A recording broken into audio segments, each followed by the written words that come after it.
everyone, welcome back to Fluentx English. Hey guys, what's up? I'm Mike. And I'm Sarah. So today we're diving into something that honestly terrifies a lot of English learners. Oh yeah, I know exactly what you're talking about.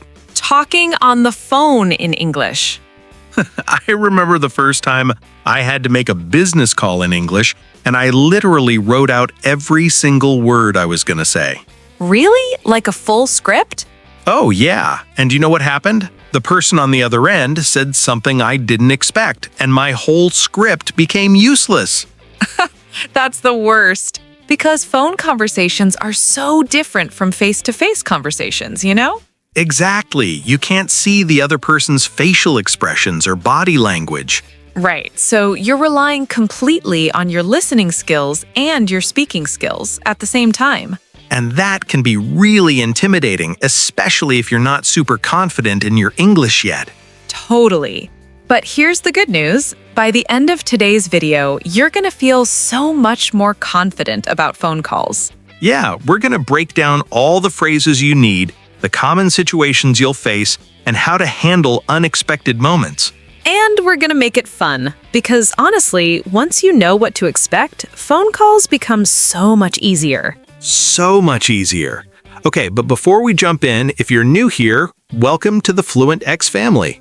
Yeah, we're all about teaching you real conversational English that you can actually use in everyday life. Not textbook English that sounds weird in real conversations.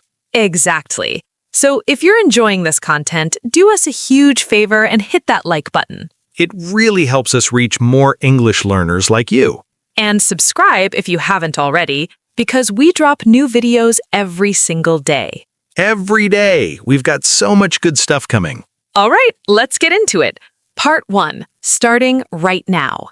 Okay, so let's start with the elephant in the room. What's that? Why are phone calls in English so terrifying for so many people? That's such a good question. Because I think a lot of learners feel like they're pretty good at English in person, but then the phone rings and suddenly they panic. Right, and I think there are like 3 main reasons why this happens. Okay, let's break them down. Reason number 1? No visual cues. When you're talking to someone face-to-face, you can see if they're confused or if they understand you. Yeah, like if someone's nodding, you know they're following along. Exactly, but on the phone, you can't see any of that, so you're kind of flying blind. That makes so much sense. Okay, reason number 2? You can't use hand gestures or body language to help explain what you mean. Oh, that's huge, because sometimes when you don't know a word, you can just point or gesture and the other person gets it. Right, but on the phone, all you have is your voice. Which means your English needs to be clear enough to stand on its own. Exactly, and that brings us to reason number 3. What's that? The audio quality is sometimes not great, so it can be harder to understand what the other person is saying. Oh yeah, especially if there's background noise or if the connection is bad. Right, and that makes it even more stressful because you're already nervous and then you can't hear properly. Ugh, I hate that. So what do we do about all of this?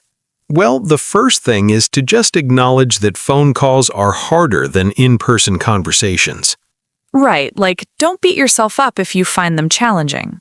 Exactly. It's not just you. Even native speakers sometimes find phone calls a bit awkward.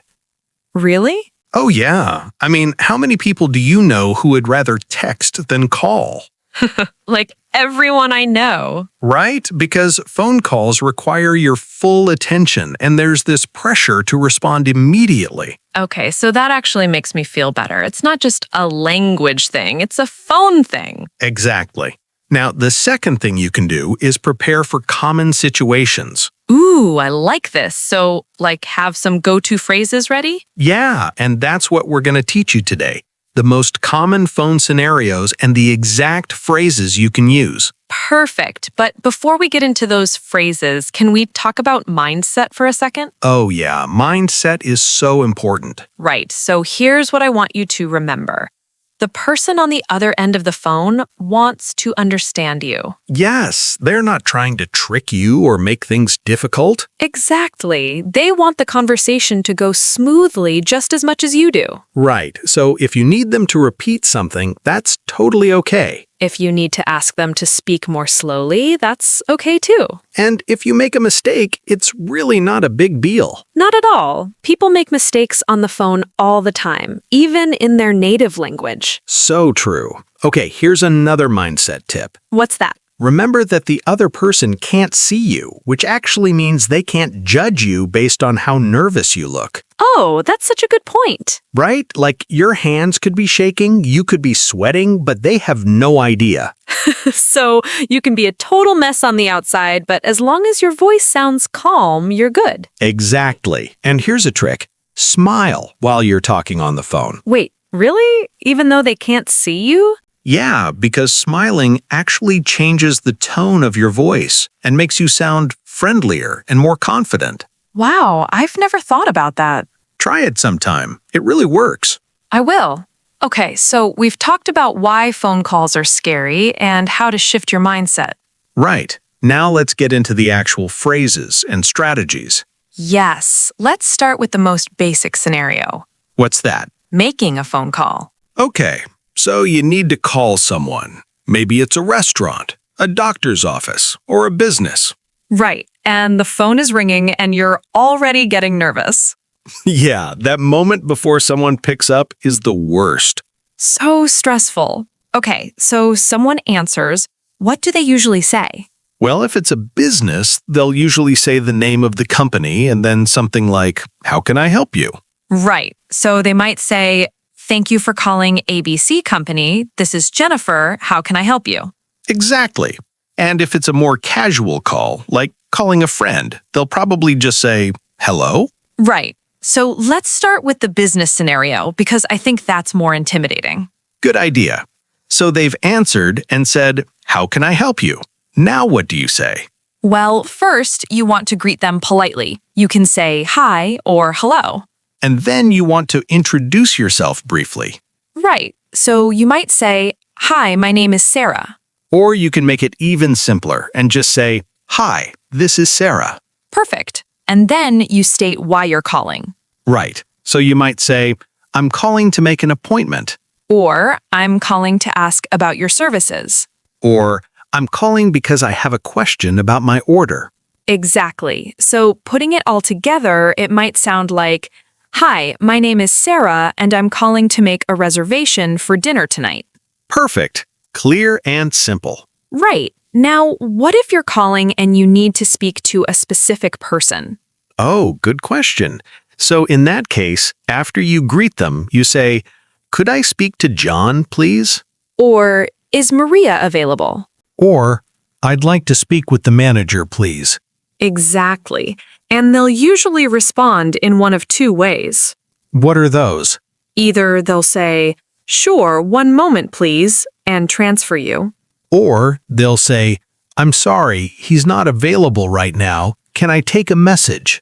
Right. So if they transfer you, you just wait for the other person to pick up.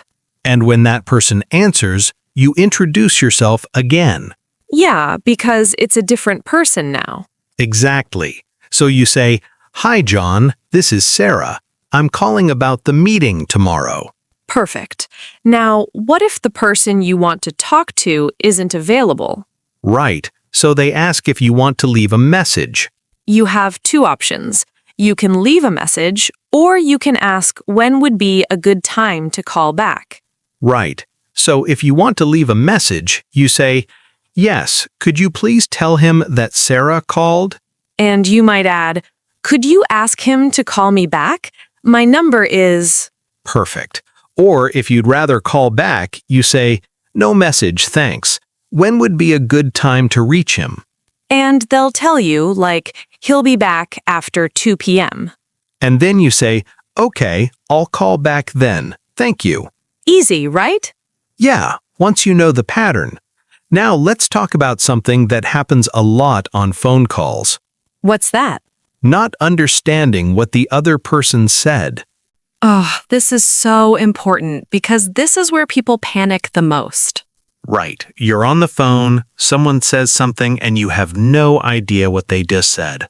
And your brain just freezes, and you're like, do I just say yes and hope for the best? No, please don't do that. Right, because you might accidentally agree to something you don't want. Exactly. So here's what you do instead. You politely ask them to repeat. Okay, so what's the best way to ask someone to repeat themselves? The most common phrase is, "I'm sorry, could you repeat that?" Or, sorry, I didn't catch that. Could you say it again? Perfect. And here's another one. Could you say that one more time, please? All of these are polite and totally normal to use. Right. Native speakers use these phrases all the time. Exactly. Now, what if they repeat it and you still don't understand? Okay, then you can ask them to speak more slowly. How do you say that politely? You can say, "I'm sorry, could you speak a bit more slowly, please?" Or, would you mind speaking a little slower? I want to make sure I understand correctly. That second one is really good because it shows you care about getting the information right. Exactly. And most people will be happy to slow down. Yeah, they'd rather slow down than have a miscommunication. Right. Now, what if they're using a word you don't know? Oh, this happens all the time. So how do you handle it? You can ask them to explain or use a different word. Like, I'm sorry, I'm not familiar with that term. Could you explain it differently? Or, what does that mean exactly? Or even just, sorry, I don't understand that word. All of those work, and again, totally normal to ask. Exactly. Okay, here's another situation that freaks people out. What's that? When you need to spell something over the phone. Oh yeah, like spelling your name or an email address. Right, and letters can sound similar on the phone, so it gets confusing. Especially letters like B and P or M and N. Exactly. So here's what you do. You spell it out slowly and clearly. Right. And if you want to be extra clear, you can use the phonetic alphabet. Ooh, what's that? It's where you use a word for each letter, like B as in boy, P as in Paul. Oh, that's smart. Right, so if your name is Ben, you might say, that's B as in boy, E as in Edward, N as in Nancy. And that way, there's no confusion. Exactly. Now, you don't have to memorize the whole phonetic alphabet. Right, just use any common word that starts with that letter. Yeah, like A as in apple, C as in cat. That's so helpful. Okay, we've covered a lot so far. Yeah, let's do a quick recap before we move to part 2. Good idea. All right, so in part 1, we talked about why phone calls are scary. Right, no visual cues, no body language, and sometimes bad audio quality. But we also talked about how to shift your mindset. Yeah, remember that the other person wants to understand you, and they can't see you being nervous. Exactly. And don't forget to smile while you talk. Right, it changes your voice tone. Then we covered how to start a phone call. Yeah, introduce yourself and state why you're calling. And if you need to speak to a specific person, just ask for them by name. Then we talked about what to do when you don't understand. Right, ask them to repeat, ask them to speak more slowly, or ask them to explain a word you don't know. And if you need to spell something, do it slowly and clearly. You can even use words to clarify letters, like B as in boy. Perfect. So that's part 1. In part 2, we're going to cover receiving phone calls, handling common phone scenarios, and what to say at the end of a call. Yeah, all the important stuff. So stick around for part 2. And if you're enjoying this, don't forget to hit that like button. Seriously, it helps us so much. And make sure you're subscribed so you don't miss part 2. All right, let's jump right into it. Okay, so we've talked about making phone calls, but what about receiving them? Right, because that can actually be even more stressful since you don't know who's calling or why.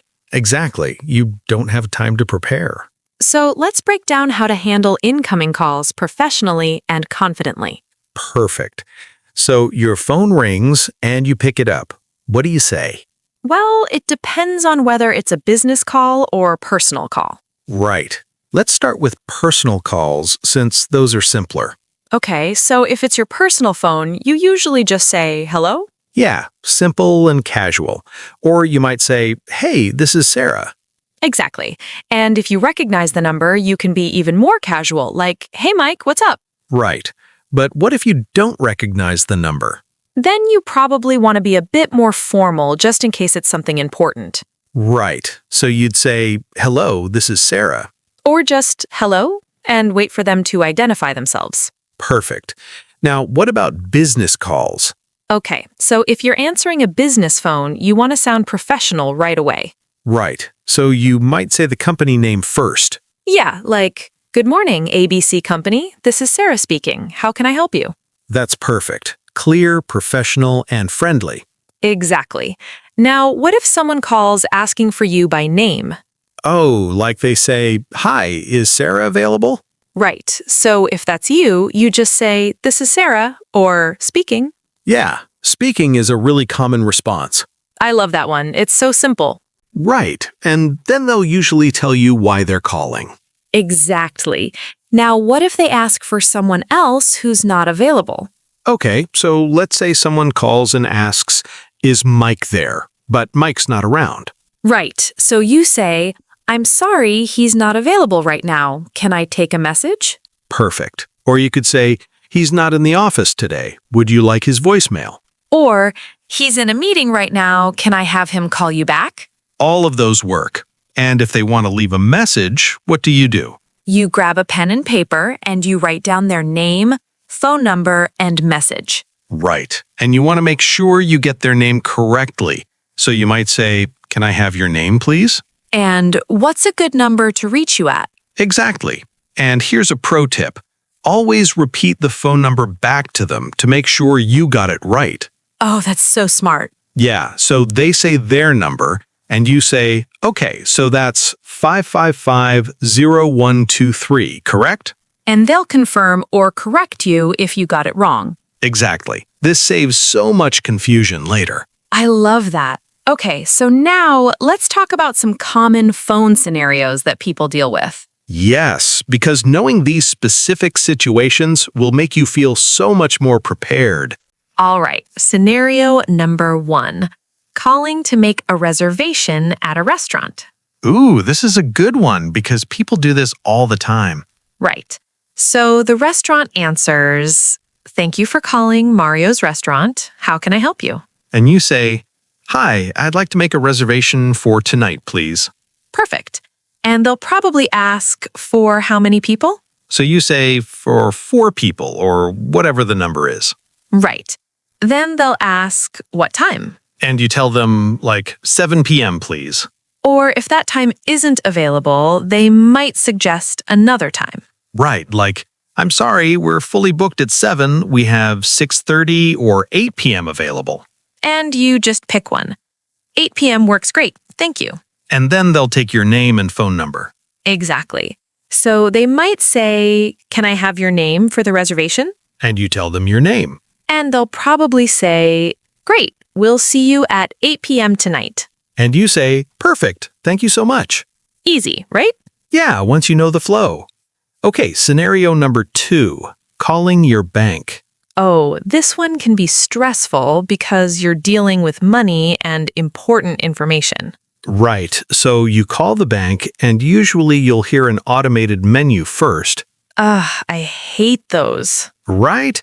Press 1 for account balance, press 2 for... Yeah, and you have to listen carefully to find the right option. Exactly, but eventually you'll get to a real person. And they'll usually ask for your account information to verify your identity. Right, like, can I have your account number, please? Or what's the last 4 digits of your social security number? So you give them that information. And then they'll say, thank you. How can I help you today? So you tell them why you're calling. Like, I noticed a charge on my account that I don't recognize. Or I'd like to report my card as lost. Or I have a question about my statement. Exactly. And they'll help you from there. Right. The key is to be clear about what you need. Exactly. Okay, scenario number 3. Calling to schedule a doctor's appointment. Oh, this is an important one. Right. So you call the doctor's office and they answer, Dr. Smith's office, how can I help you? And you say, "Hi, I'd like to schedule an appointment, please." They'll probably ask, are you a new patient or an existing patient? So you tell them, "I'm an existing patient," or "I'm a new patient." Right. If you're new, they might need more information from you. Yeah, like your insurance information. Exactly. But if you're an existing patient, they'll usually just ask for your name. Right. And then, what are you coming in for? So you briefly explain, like, I have a cough that won't go away, or I need a checkup. And they'll find an available time for you. Yeah, they might say, we have an opening next Tuesday at 10 a.m. And you either say, "That works for me," or "Do you have anything earlier?" Exactly. And once you agree on a time, they'll confirm it with you. Right. Like, "Okay, you're all set for Tuesday, April 15th at 10 a.m. And you say, perfect, thank you. Easy. Okay, scenario number 4, calling customer service because something's wrong. Oh, this one can be tricky because you might be frustrated or upset. Right, but it's important to stay calm and polite, even if you're annoyed. Exactly, because the person on the phone is there to help you. Right, so let's say you ordered something online and it arrived damaged. Okay, so you call customer service. And after they greet you, you explain the situation. Right. Hi, I received my order yesterday, but unfortunately the item arrived damaged. Perfect, clear and polite. And they'll probably say, I'm so sorry to hear that. Let me help you with that. Right, and then they'll ask for your order number. So you give them that information. And they'll look up your order and figure out a solution. Usually they'll either send you a replacement or issue a refund. Exactly, and you just follow their instructions. Right. The key is to explain the problem clearly and calmly. Yeah, getting angry or frustrated usually doesn't help. Exactly. Okay, one more scenario. This one's kind of fun. What's that? Calling a friend just to chat. Oh, yeah. This is the most relaxed type of phone call. Right. So your friend answers, hey, what's up? And you might say, "Not much, just wanted to say hi. How are you?" And then you just have a normal conversation. Yeah, ask about their day, tell them about yours. Exactly. And at some point, one of you will probably say, so what have you been up to? Right, and you catch up on life. This type of call is the least stressful because there's no specific goal or agenda. Yeah, you're just hanging out, but on the phone. Exactly. Okay, so we've covered common scenarios. Right, now let's talk about how to end a phone call gracefully. Okay, this is important because sometimes people don't know how to end a call without being rude. Right, you don't want to just hang up abruptly. No, that's super awkward. So let's talk about polite ways to wrap up a conversation. Perfect. So let's say you finished discussing what you needed to discuss. Right. How do you signal that the call is ending? Well, you can use phrases like, "All right, well," or "Okay, so." Yeah, those are good transition phrases that signal you're wrapping up. Right, and then you might say, "I think that covers everything." Or, I won't take up any more of your time. Or, "I'll let you go." All of those work. And then you usually thank the person. Right, like, "Thank you so much for your help." Or, thanks for taking the time to talk with me. Or just, "I appreciate your help with this." Exactly. And they'll usually respond with something like, no problem, or happy to help. Right, and then you say, "Have a great day," or "Take care." And they'll say, you too. And then you both hang up. Easy. Now, what if it's a more casual call with a friend? Oh, those endings are usually more relaxed. Right. You might say, all right, I should probably get going. Or, "I gotta run, but it was great talking to you." Or, let's catch up again soon. And your friend will probably say something like, "Yeah, for sure. Talk to you later." And you say, bye, or talk soon. Simple and friendly. Exactly. Now, here's a situation that sometimes happens. What's that? The other person keeps talking and you need to end the call, but they won't stop. Oh, yeah, we've all been there. Right? So, how do you politely interrupt and end the call? You can use phrases like, I'm so sorry to interrupt, but I actually have another call coming in. Or, I hate to cut you off, but I have a meeting in a few minutes. Or just, I'm sorry, but I really need to go now. All of those are polite but firm. Right, and most people will understand and let you go. Exactly. Okay, one more thing about ending calls. What's that? If you promise to do something during the call, recap it before you hang up. Oh, that's a great tip. Right, so you might say, okay, so just to confirm, I'll email you those documents by Friday.